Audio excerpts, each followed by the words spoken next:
భారతదేశానికి సంబంధించి డ్రోన్ల విషయంలో చాలా సీరియస్‌గా దృష్టి సారిస్తుంది కేంద్ర ప్రభుత్వం. తాజాగా 10,000 కోట్ల రూపాయలు విలువైనటువంటి డ్రోన్ల ప్లాన్‌ని ఓకే చేసింది.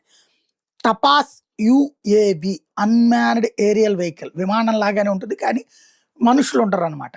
అవే డ్రోన్‌లు అవే వాడతా ఉంటారు. ఇప్పుడు ఇవి ఆహ్, 97 డ్రోన్ డీల్స్ కుదుర్చుకుంది. దీనికి సంబంధించి భారతదేశంలోనే 28,000 అడుగుల ఎత్తులో నుంచి 30,000 అడుగుల ఎత్తు దాకా వెళ్ళి అక్కడి నుంచి నిఘా చేసేటటువంటి, అలాగే అవసరమైతే ఆత్మాహుతి డ్రోన్లుగా కూడా పనికొచ్చేటటువంటి వాటిని తయారు చేస్తున్నారు. 18 గంటల పాటు గాల్లోనే ఉంటాయి. ఇది ఒక గంటో, 2 గంటలు అయిపోతే వెనక్కి తీసుకురావాల్సిన పని లేదు. లేకపోతే పడిపోయే పరిస్థితి కాదు. 18 గంటలు ఏకబిగిన ప్రయాణించగలిగినటువంటిది, వేల కిలోమీటర్ల దూరమైనా ప్రయాణించగలిగిన డ్రోన్స్‌ని ప్లాన్ చేస్తున్నారు.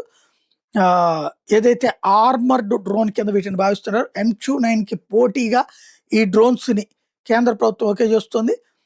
తపాస్ రీసెర్చ్ అండ్ డెవలప్మెంట్ విభాగం 15 ఏళ్ల నుండి చేసిన పరిశోధనల ఫలితాన్ని ఇప్పుడు కేంద్ర ప్రభుత్వం ఓకే చేసింది.